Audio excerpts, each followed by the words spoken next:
Up and going already. Awesome. You know, it's funny because I'm figuring on sending some of the image for a thumbnail, but it kind of is like, sometimes it works, sometimes it doesn't. That's just the way it goes. Yeah. But you can't let certain things interrupt your process. It doesn't matter what goes right or wrong. Like they say, the show must go on. Yes, sir. That's for sure. So we're here today. It is Saturday, late afternoon, almost early evening, and it's another Everything and Nothing podcast here. So joining me today, of course, is a good friend of mine. We have a little bit of history in our career paths. That's how we became friends. Yes. Mr. Craig Anthony Marshall. That's what's up right there. Yes. So tell everybody who you are and what's going on. Well, my name is Craig Anthony Marshall. I met Shannon Ambrosio in a firefight in the foothills of Colombia, taking on some drug czars. And Put on my glasses and my boots because the shit just got real thick in here.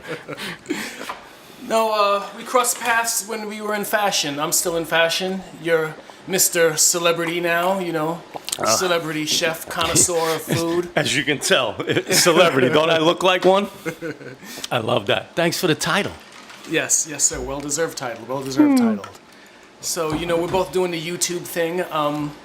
My YouTube channel is highly serious. It's focusing on cinema and pop culture. Yeah. And just, you know, deep diving into film and just film theory and storytelling. Yeah, I love that. I love that idea of what you're doing. And it's funny how our paths have crossed twice now in, you know, similar ideas of what we're doing. You know, I mean, we were both in fashion. It was funny because initially I started out as the creative design aspect of what we did, very much like what you do.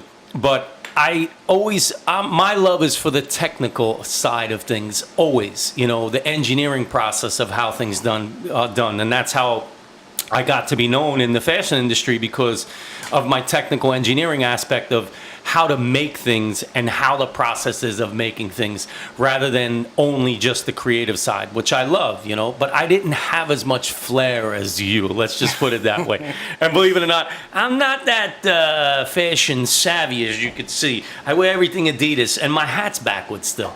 Hey, there's nothing wrong with that, man. It's all about making style your own. Making style your own, right? Yeah. The devil's in the details, you know, some little touches, the little flourishes that really speak to one's character. You know, for me, get a little closer to that mic, so everybody. I want everybody to be able to hear your lovely voice. For me, I've always loved design, but I've always loved film. I think film was always my first love. Clothing design, I've always been into clothes. Yeah. I've always been interested in how things were made.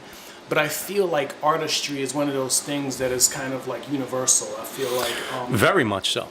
Yes, I feel like, you know, like Very even if much you so. look at like great artists of the past, like Leonardo da Vinci, like he didn't just practice. One of my favorites. He didn't practice like one discipline. So I feel like, you know, artistry is something that's universal.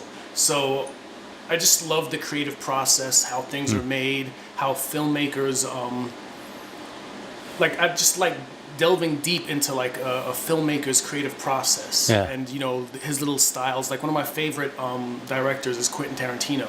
So if you look at the body of his work, just the way he goes about his filmmaking is just very interesting.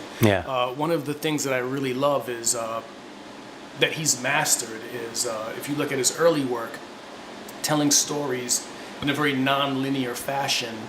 You know, the story is told out of order, but then, you know, when you watch the film, it makes complete sense. It's a juxtaposition from his viewpoint of what he thinks filmmaking is, which makes him extremely unique. Exactly. Even if you look at his first film, what I love about Reservoir Dogs, it's basically... Is that truly his first film? Yes. His first film that was his, that he owned. That he directed. Yeah, that he directed and did all the work. Yes. Yeah. Before that, he wrote a screenplay for actually my favorite movie of all time, a movie called True Romance. Love that movie. So, I pull out my DVD and my VHS copy of that one. He wrote that film, but Tony Scott directed it. Right. classic film. Yes. But what I love about Reservoir Dogs is that he takes a bank heist movie, but he doesn't show the bank heist. Right. The whole movie takes place in a warehouse, and one, it was done to save money on the budget, but he also does this thing where he takes your preconceived notion of what a bank heist movie is, and he flips it, he turns it on its side. Yeah. And I think that's what... And is that bank heist or is it a jewelry store? It's a bank heist. Bank heist. Yeah, bank... Is it a... Yeah, I believe we'll it's a bank heist. have to check on that one. I think it might be a we'll have to look at that one. Someone put in the comments whether it was a bank heist or it was a jewelry heist. And I'm sure there'll be people out there that'll because there are many Quentin Tarantino fans out there that'll have the idea of what the job was, right? Because that's what they called it, was right? The job. I'm pretty sure it was a bank heist though, and Mr. Blonde loses his cool, Mr. Vince. You know what's really funny about Quentin Tarantino too is that all of his films are related. So if you look at Reservoir Dogs, there's a character by Mike that's played by Michael Madsen. Yes, named who Vinny. I love. Yeah, he's a Vega brother, basically. And he's the brother of John Travolta's character in Pulp Fiction. So everything is tied together. He's just a very good writer, very good director. And I love that aspect of him because he does take storytelling to another, and I don't want to say another level. He puts it in a unique format, which I love because, like you said before, he doesn't necessarily start the story from the beginning. Yes. And he kind of moves it around. And you saw that a lot in True Romance. So True Romance did have a beginning, a middle, and an end. And it was played in the traditional fashion. But there was times where it went back and forth, where you saw some skipping, memory stuff and so on and so forth. And you saw a lot of that in True Romance. And then when he finally got the opportunity to work on his own in Reservoir Dogs, you really saw it. He has a new movie coming out. It's really good. Have you seen any pictures of it? No trailers called, yet. Once Upon a Time in Hollywood, and it's starring Leonardo DiCaprio and Brad Pitt. Brad Pitt actually plays Leonardo DiCaprio's stunt double, and Leonardo DiCaprio is kind of like a retired actor, and it takes place around the time of the Manson murders. Oh, wow. So, who's the girl from I, Tonya? I can't think of her name right. Yeah. Isn't that the wonderful thing about the WWW? Oh, yeah. She was also in Suicide Squad. She played... she played... what's her name? She plays Sharon Tate, though, in the new Once Upon a Time in Hollywood. And you'll have to excuse my spectacle goggles here for a minute. You know how it goes with the old eyes, But it looks really good. Has an all-star cast. Al Pacino is in it, too. Love Al Pacino. What's the... I, Tonya. It's about Tonya Harding. Oh, yes. If I can get the hands to work today. I, Tonya cast. Oh, yeah, Margot Robbie. Margot Robbie, yes. Yeah. Yes. She's fantastic. Yeah. So she's this movie fantastic. looks really, really good. I can't wait for that one to come out. That's Quentin Tarantino? Yep. So it's called Once Upon a Time in Hollywood. Once Upon a Time in Hollywood. And Love that idea. And his most recent work has been done in a very linear fashion. So his last movie was a Western called Hateful Eight. Hateful Eight, which I love. And then before that was Django Unchained. Yeah. Unbelievable. So he just does quality work. Yeah. And that was... Like you said, that's a movie that starts in the beginning and runs through. But he does a lot of flashback. Yes. And that's what I love about his movies is that he really goes into the detail as to why the story is unfolding the way it is. You know what I mean? Like a lot of movies, you have to watch. Like you'll have to really pay attention to make sure that you're grasping everything. But with Quentin, he'll take a point in the movie where he stops where they are and basically shows everybody how that happened. Exactly. He's a masterful storyteller. Another great storyteller, one of my favorite directors is Martin Scorsese. Oh, wow. To me, made probably the best mob movie of all time, Goodfellas. Probably the most quotable mob movie of all time, I would say that and The Godfather Yes, are The probably the most Godfather. quoted mob movies. Most quoted. I really love the idea of storytelling. We find it a lot in books, because you have the written word, which gives you a lot more opportunity to explain detail. But in the movie sense of things, you really have to be paying attention to the script and paying attention to how the dialogue plays out. Yes. And I think what I love about film and books is that what's funny is that you can read a book and talk to 3 different people about that book, and their interpretation of that book will be different. Yeah. They'll visualize what's going on in the book very differently. A film, you're getting that director's interpretation of what happened. So it's a little bit more straightforward. And if you had 3 different directors write a screenplay, they're gonna do it completely different. Like Martin Scorsese's style is completely different than Quentin Tarantino's. Quentin Tarantino's is different than David Fincher. Everybody has their own style, and it's unique to themselves. Ron Howard. Exactly. Yeah, like I love the idea of that. And what's funny you say that, because that is the true depiction of a director is becomes this, like, you can have a screenplay, okay, and it can be written one way, and their interpretation is basically what the screen is showing. The screen is showing what their interpretation, hence why there was so many different Batman-style movies. Exactly. You know what I mean? And that's playing into one of your strong suits right there, which is the action superhero movie. That's probably one of your most talked about genres of movies on your YouTube channel. Yes. Well, I mean, to begin with, yes. Yeah. Yeah, I wanted to, right now I feel like in pop culture, when it comes to blockbuster movies, superhero films are kind of like killing it right now. Like back in the day, it was Star Wars, it was sci-fi.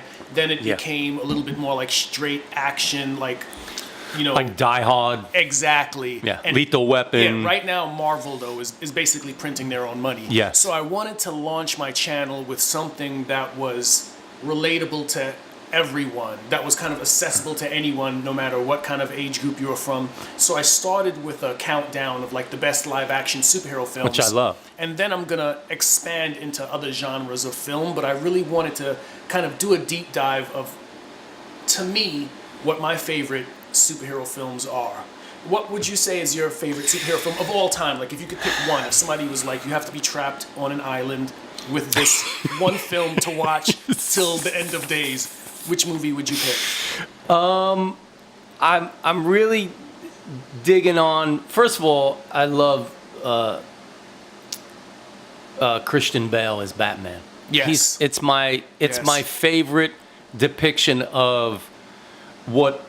And what's funny? Like I don't know if you can classify Batman as a superhero. Could you? Because he doesn't really have any. He doesn't have any mutant powers. Like it's not like he can, fly like Superman or, swim in the water like Aquaman or anything like that. Batman is basically a crime fighter that has figured out exactly what his strong points are and how to magnify them. Mm-hmm. So I don't know about that. And I think that's the reason why, and of course, Superman. I love Superman. Do you want to hear a weird fact? If Batman Begins is to superhero films what The Godfather was to mob movies, then The Dark Knight is The Godfather 2. It's what Empire Strikes Back was to A New Hope. It's what The Wrath of Khan was to Star Trek the Motion Picture. It's what James Cameron's Aliens was to Ridley Scott's Alien.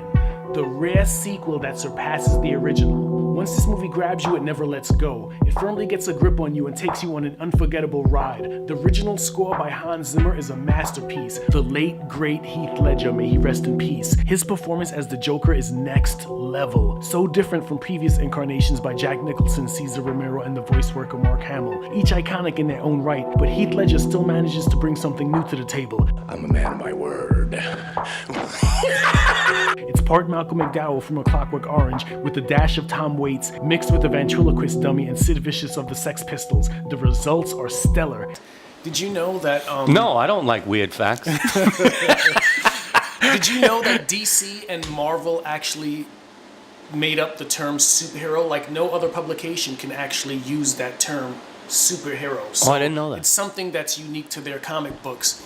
But the way I see Batman is because he's in a comic book, which doesn't necessarily make you a superhero. Right. But what I think makes him a superhero is the fact that the guy's running around in tights and he has a cape. And once you have the cape and you have tights, I think you're pretty much a superhero. Because any normal guy, So whether you're SpongeBob, exactly. superhero? No superhero. No superhero. I think it's the cape. Because he has only the cape and no tights? I think once you have a logo going, Okay. you got the tights and you have the cape, I And think that's you're it. You're automatically a superhero. automatically Yes. superhero. Yes. All And right. the So flamboyant boy, underage sidekick, which isn't socially acceptable. Right, if you really right. think about it, that kind of makes him a superhero. You know? the what was the cartoon that Seth what's his name did with the underwear man? Seth Rogen. Yeah. Wasn't that that was? I mean, superhero or not, underwear man. And that to me was a funny depiction of a superhero movie. Really funny. But to your point of Christian Bale and like Christopher Nolan, their interpretation of Batman, what made his interpretation so groundbreaking for its time was because it was so grounded in realism. Before that, no one had ever really done a movie that was so grounded in realism, and it really was more of like a character study of what would drive a person to become a costume vigilante and inspire them to kind of take on crime. And it really was a very grounded, realistic approach to superhero films. And from what I've heard, like, different articles that I've read, even when they were making The Dark Knight, which is my favorite one, he repeatedly told the actors, this is not a superhero film. This is a crime drama. Right. And you can see in their approach, the way that they approach the dialogue, it's just so intense, so visceral, And I like that idea. I think the idea of the reason why Batman resonates with me so much is because of he's human. Mm-hmm. It's a humanism.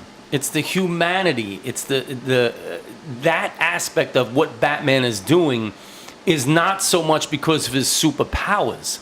It's because he's righting wrong and knowing that the justice system doesn't always work in everybody's favor.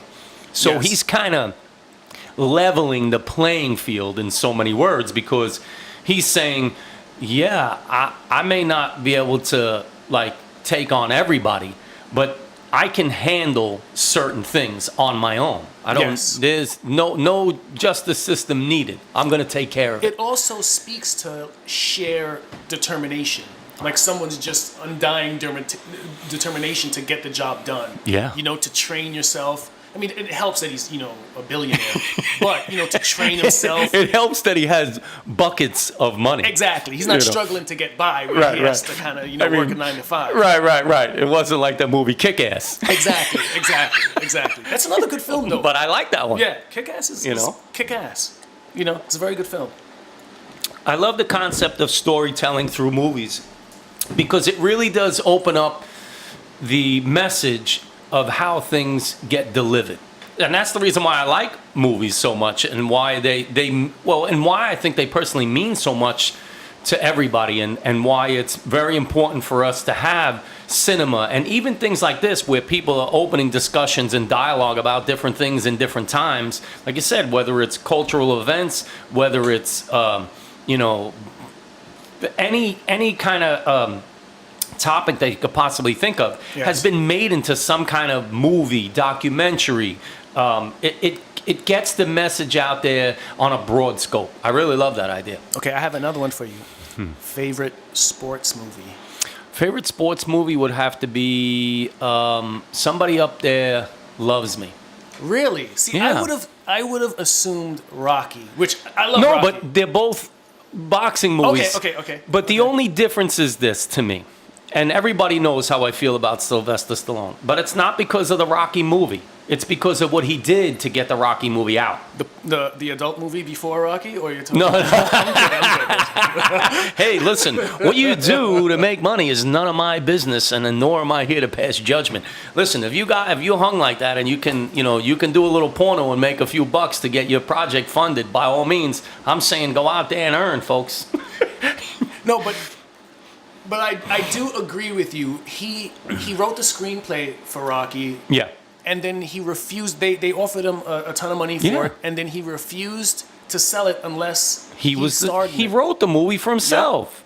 Yeah. Twofold as to storytelling in that movie to me was amazing, amazing. What happened to Chuck Wepner during that process? Not a big fan of. And he's the original movie the movie's based on. And that's why Liev Schreiber just did that movie, Chuck. That was based on Chuck Wepner. You have to watch it because Rocky, the whole idea of how Rocky came to existence was in that movie, and is because of him. So I love that idea. I don't love the idea that Rocky plays on the preconceived notion that Rocky was a real character and that Sylvester Stallone was a boxer. He's not, nor has he ever been. Let's get that straight right away. He's more of a boxing fan. He's more of a fan, loves the message behind it and the amount of hard work, and that's why I love what he did, because he fought the entire time to have the movie played the way he wanted to be played, and he needed to be the main character, and he, listen to me, starred, directed, screenplay written. I mean, you're talking about every aspect of that. My hat's off. Yeah, and he won the Oscar for it. Hats off. And you see that, folks, right there? Keep your meat moist. Don't ever forget that. And hats off to Sylvester Stallone, because he set out to do something and he did it. And that was the message of the movie. Really, the true message. That basically made his career. Yeah. He made about 7 sequels now, because if you include the Creed. Yeah, exactly. It's all It made his career, and it is a very good story about the underdog. Yes. The one shame I do think that I don't like about Rocky, I do like that there's a statue of him in Philadelphia, but somebody they moved it. You know that. Oh, I didn't know that. Oh, yeah. It was originally at the top of the steps. It's not at the top of the steps anymore. Nope, it's not. Where is it now? It's at the bottom. Really? But do you know why? Why? Oh, because people were running It's a fictional character. I heard it was something like they didn't want people running up the stairs and hurting themselves. They still run up the steps. Yeah. It's an iconic, part of the movie. They still run up the steps. They moved the statue because he's not a real fighter. It's a fictional character. Yeah. You put him on the steps where our forefathers, basically Philadelphia, the whole 9 yards, and come on now. Well, and you put him up there with people that, the forefathers of this guy. He's a fictional character. Yeah. And I think that's what somebody pointed out to me once. They said it's a shame that there's a statue of Rocky in Philadelphia, but no statue of Joe Frazier. Who's an actual boxer from Philadelphia. Exactly. And that's where it gets cloudy for me. And that's where the storytelling becomes, it's not about the story as to why Rocky was written anymore. It's about the character that was and the message that was around it. And yes, the message is good. You should root for the underdog, without a doubt. Yes. No two ways about it. You should root for the hometown boy, period, end. I don't care what hometown you're from. I agree. That's what's up right there. And you should deliver a message of determination. And that was the message in Rocky. That's why I love the movie so much. And that's why I said I have a mixed feeling. I have a love-hate relationship with that movie, because I was a boxer. My father was one of the greatest heavyweights ever for George Foreman, 1969. That's awesome, man. And the fact that you have a guy like Sylvester Stallone, who I'm not discrediting for his movie career, is not a boxer. Yes. For me, my favorite sport movie would probably... Have you ever seen Friday Night Lights? Yes. Awesome movie. Great movie. Awesome movie. And a great TV show. The TV show actually... I watched the season of it. I got into it. The TV show actually... I was such a big fan of the movie, and people were telling me for a long time, you need to watch a TV show, it's even better. I can confidently say that the TV show is actually better than the movie. If you have to get through the second season, it's a little bit okay, but as a whole, the TV show is amazing.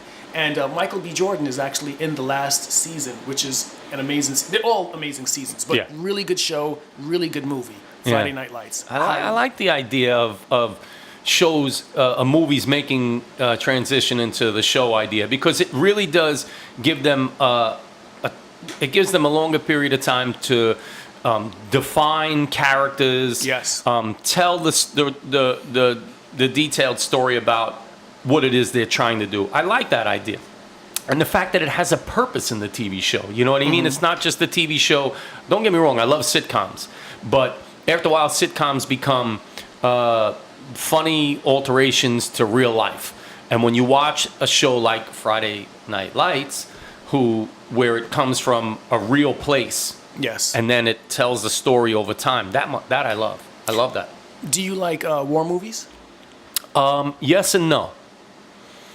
Yes, I love the idea of them telling the story of that time, but again, it's only an interpreted version of what the director's information that he has and what he puts on screen. Mm-hmm. You know what I mean? Like Full Metal Jacket.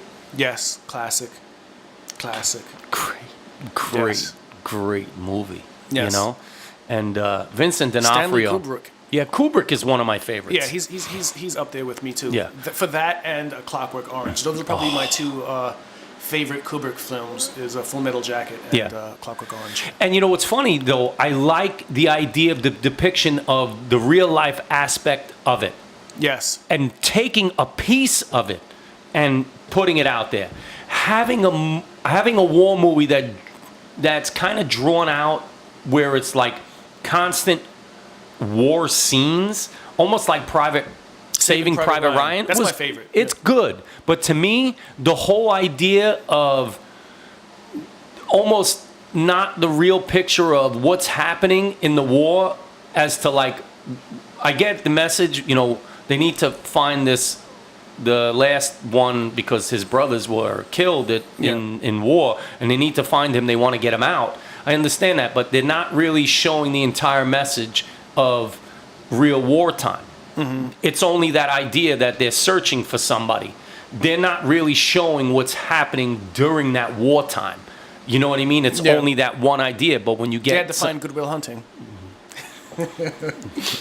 Well, you know, it's funny because to your point of Full Metal Jacket, what I loved about Full Metal Jacket is about half of the film takes place in boot camp. Yes. So you see the mental preparation and what these cadets.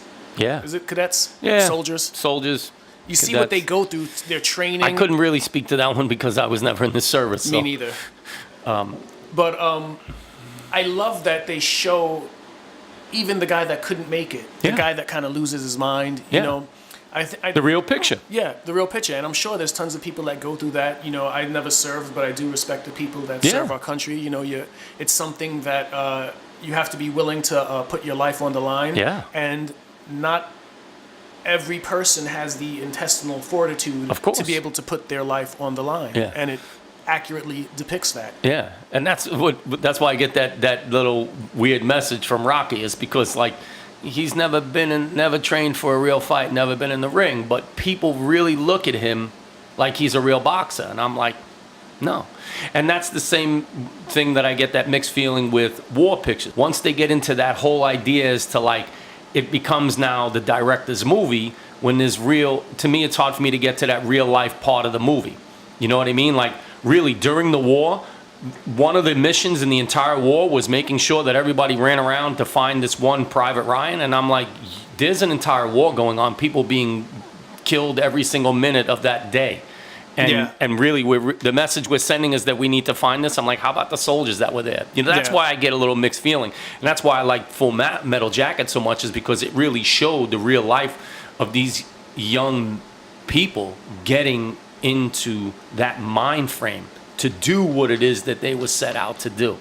You know Love what? that. You know what movie gets a really... I have to give a special shout out to. Have you ever seen The Hurt Locker? Yes. Oh my God. That movie is so But visceral. I like that one.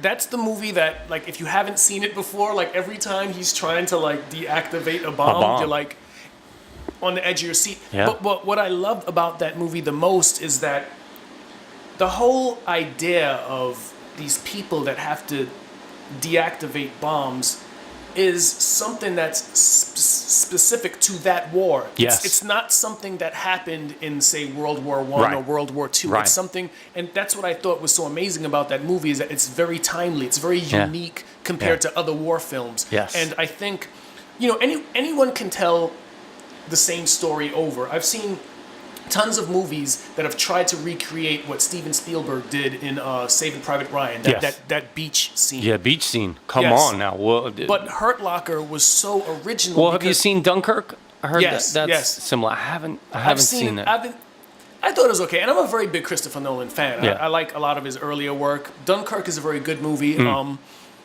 I just wasn't blown away from it, blown away by it. I thought it was a good film, but it wasn't like I was like, oh my God. The Hurt Locker, the first time I saw that movie, I knew I was seeing something that I'd never seen before. Like, it just kept me, glued to the screen. Right. And that's what good cinema does. And we're back.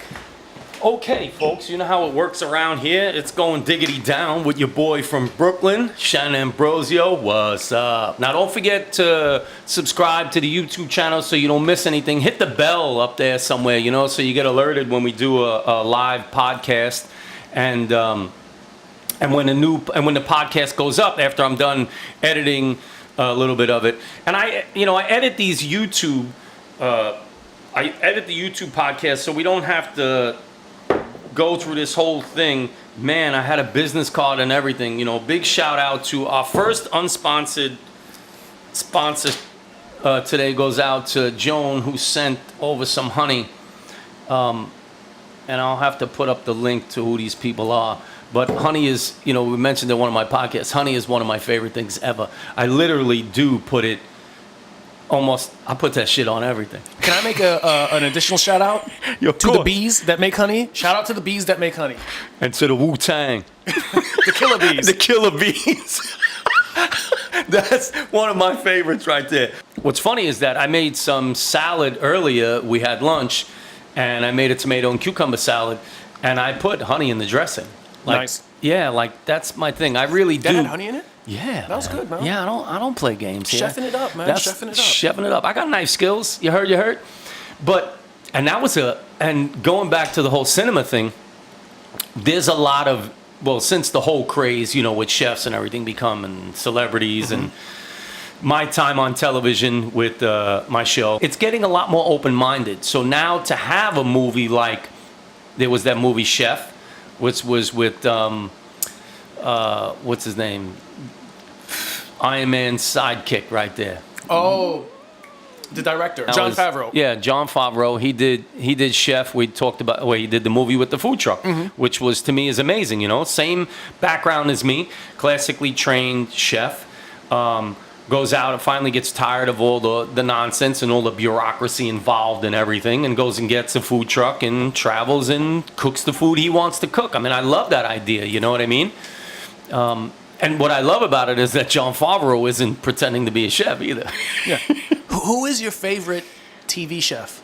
If you had to be stranded on an island with one TV chef, it would have been Anthony Bourdain. He's my favorite chef of all time that ever, I want to say on that status. And, my heart goes out to his family because he's one of the reasons that I did want to become a real chef.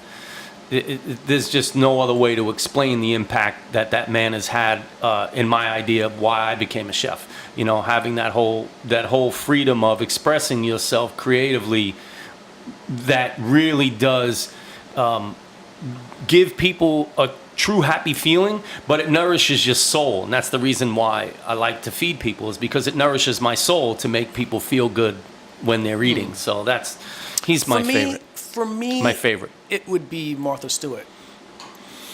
I feel like she has a maternal aspect to her. She would always make sure that I was fed. Craig, are you hungry? Yeah. You want some more? I like that idea. And she does have that quality. But for me, not a chef. Okay. Not a chef. That's where I draw the line. If you've cooked for somebody in a restaurant at some point in your life, and you've cooked in a restaurant and served food to people that you cooked in a restaurant, you are a chef or a cook. If you've gone to school and to become a chef or a cook, you're a chef. Who's or a the cook. guy with, I think, Kitchen Nightmares or something like that? Is he legit? Gordon Ramsay. Yeah, is he legit? No, he's legit. He's like Michelin star legit. Yeah, wow. Yeah, like he's no joke. Yeah. And I love that idea. But what's his name who played in Hurt Locker that we were just talking about? What's his name? Hawkeye, the star of, I'm calling him by the character's names. From Hurt Locker, the main character. Yeah, that was the guy who played Hawkeye. Yeah. What's his name? I'm getting brain fart right now. Steve, is it? Come on, me too. Like that's the reason. That's the WWW coming out now. You know what I mean? He did that. He did a movie called Burnt, I haven't seen that. which was probably my favorite chef I'll look him up. movie. Come on, he's from Hangover. Or are you talking about Bradley Cooper? I'm talking about Bradley Cooper. I don't know if he was in Not Hurt Locker. He didn't do Hurt Locker. He did the other one. Didn't he do the other one? He's also Rocket Raccoon. But he also did. He was in American Sniper. That's the one I'm thinking Bradley about. Cooper was American in Sniper. Yeah, So he did that's a American great film, Sniper. too. Oh, what a great film. Yeah. Amazing film. But I love the idea of when he played in Burnt, which was about a chef that was so incredible at what he did. And what happens after a while, and that reminds me of another chef, and I'll look him up and I'll post that up when I edit this, who basically you spend your entire life looking for those accolades from Michelin to become a Michelin star chef. Mm-hmm. And there was a chef out there who I extremely admire, and not somebody who's like a celebrity chef. To me, celebrity chef doesn't, there are a few people that I call chefs that are in the spotlight. Okay. Very few. I mean, I can count them all on one hand. Mm-hmm. And then there are people who are real celebrity chefs who nobody ever hear about. Yeah. Who I absolutely adore. And he was one of them. And you strive your entire life, and that's the same thing in the film business and cinema, and we talk about storytelling, is that a chef spends their entire life trying to tell a story through food. Yes. And who they are.